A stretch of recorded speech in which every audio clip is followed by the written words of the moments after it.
Halo, selamat pagi saudara, kembali berjumpa di Kompas Bisnis Sapa Indonesia Pagi. Saya Paskali Siswari.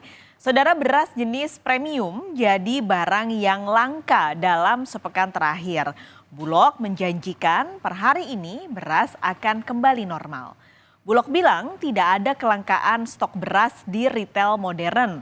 Beberapa stok terlambat diisi karena logistik terhambat libur panjang dari tanggal 8 sampai 11 Februari kemarin. Namun Bulog tetap menggelontorkan beras premium sebanyak 300.000 ton. Bulog juga menargetkan 600.000 ton beras impor akan tiba di Indonesia pada akhir Maret 2024. 100.000 ton merupakan sisa izin impor 2023 dan sisanya 500.000 ton adalah kontrak impor baru di tahun 2024. Sementara di Tegal, Jawa Tengah, harga beras terus naik dan sudah terjadi selama 2 pekan terakhir. Rata-rata kenaikan terjadi Rp2.000 per kilogram untuk semua jenis beras.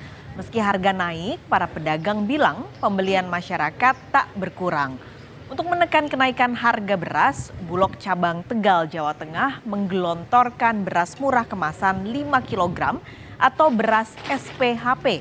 Distribusi dilakukan melalui kios pengecer agar tidak dijual lagi, melainkan hanya untuk memenuhi permintaan konsumen.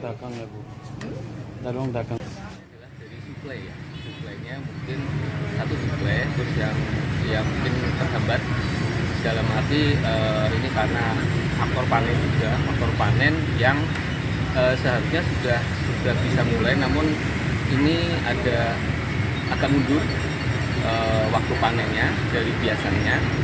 Terus juga ada karena faktor cuaca ya, mungkin dari El Nino segala macam, jadi itu akan berpengaruh ke faktor panennya. Kita akan pantau bagaimana stok beras di Pasar Induk Cipinang, Jakarta bersama jurnalis Kompas TV Dian Silitonga. Dian, selamat pagi. Ini kalau di toko-toko retail beberapa pelanggan sudah mulai mengeluhkan susah cari beras jenis premium. Nah, kalau di Pasar Induk Cipinang yang mulai langka, premium saja atau di kelas lain juga sebenarnya sudah mulai tipis stoknya?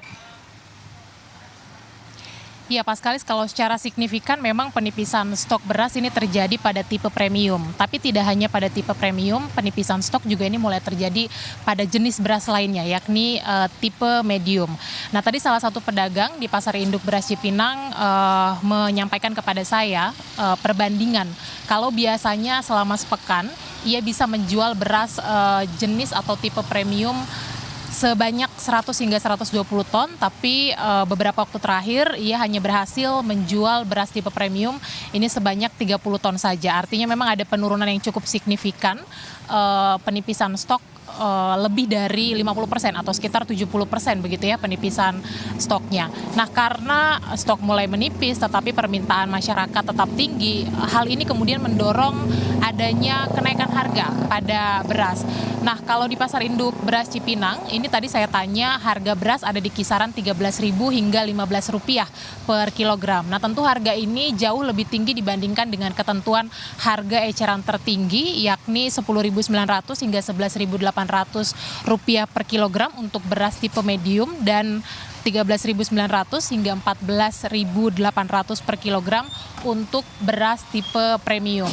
Nah, hal ini juga yang kemudian dikeluhkan oleh Asosiasi Pengusaha Retail Indonesia bahwa mereka memang harus membeli beras kepada produsen dengan harga beli yang dipatok di level Rp15.100 hingga Rp15.500 per kilogram.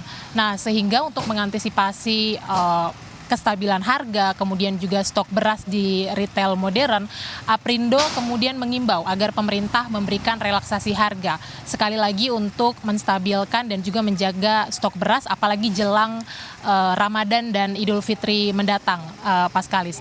Nah, ada 5 langkah yang akan dilakukan pemerintah mengantisipasi situasi kelangkaan beras. Yang pertama adalah pemerintah akan mempercepat pembongkaran kapal beras dari luar negeri di beberapa pelabuhan dan kemudian menjalankan distribusi beras komersil Bulog sebanyak 200.000 ton. Nah, ini adalah distribusi beras Bulog untuk beras bansos dan kemudian juga 50.000 ton akan didistribusikan ke food station atau pasar induk beras beras Cipinang, tapi Bulog beberapa waktu yang lalu menyampaikan bahwa penyaluran beras pada hari ini atau mulai hari ini akan digandakan, kemungkinan mencapai 100.000 ton. Nah, kemudian akan mendistribusikan beras stabilisasi pasokan dan juga harga pasar atau SPHP ke pasar tradisional dan juga retail modern, dan mengerjakan gerakan pangan murah nasional, kemudian juga memastikan bantuan pangan beras ini akan dimulai kembali pada 15 Februari setelah periode pencoblosan. Nah, seperti yang kita tahu bahwa ada sejumlah faktor Paskalis yang menyebabkan mulai langkanya stok beras. Yang pertama adalah memang karena masa panen raya ini baru akan terjadi diprediksi pada Maret 2024, dan kemudian juga impor beras jenis SPHP sampai saat ini juga diklaim belum masuk ke Indonesia sehingga membuat stok beras terbatas. Nah, tadi juga saya ngobrol dengan salah satu pedagang yang mengaku bahwa penyaluran beras Bulog ini cukup membantu karena setiap pedagang ini biasanya diberikan jatah 10-20 ton per minggu, dan kemudian juga beras Bulog tersebut diklaim atau diakui membantu untuk menstabilkan harga karena bisa dijual sesuai dengan harga eceran tertinggi. Kita akan cermati bersama Paskalis nanti seperti apa ketepatan langkah pemerintah mengantisipasi ketersediaan atau stok beras maupun juga kestabilan harga beras jelang Ramadan dan juga Idul Fitri. Paskalis. Karena kalau tidak gerak sekarang mengkhawatirkan, mengingat tadi stoknya cukup ekstrim ya, penjualannya dari 120 ton hanya menjadi 30 ton saja. Terima kasih Dian Silitonga melaporkan langsung dari Pasar Induk Cipinang, Jakarta.